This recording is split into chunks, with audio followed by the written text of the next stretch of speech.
Cette histoire raconte l'histoire d'une injustice, d'un massacre qui n'a pas lieu dans les djebel lointains et invisibilisés de ce qu'on appelle la guerre d'Algérie, mais qui a lieu au cœur de Paris.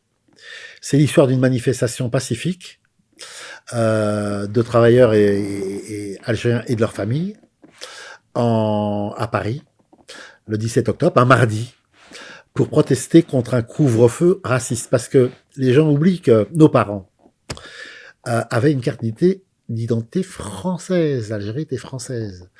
Donc, il y avait la mention français musulman d'Algérie. Bien. Et ces familles, on leur a interdit de sortir. On leur fait un couvre-feu du préfet Maurice Papon en date du 5 octobre. Et ils décident de dire, nous, on n'est pas vos esclaves. On veut l'indépendance de notre pays, on veut se battre pour notre dignité, et on descend dans les rues de Paris pour nous montrer. C'est un mardi, ils mettent leur plus belle tenue, voilà, ils sont endimanchés, les femmes, les hommes, hein. Il y a les enfants, et c'est là qu'il se passe un massacre. Nous sommes en 2025, on ne sait toujours pas le nombre de travailleurs algériens qui ont été assassinés ces jours d'octobre. Plusieurs dizaines, ça c'est sûr. Plusieurs centaines, c'est probable. Mais encore aujourd'hui, on ne sait pas. Personne n'a été poursuivi. Personne n'a été poursuivi.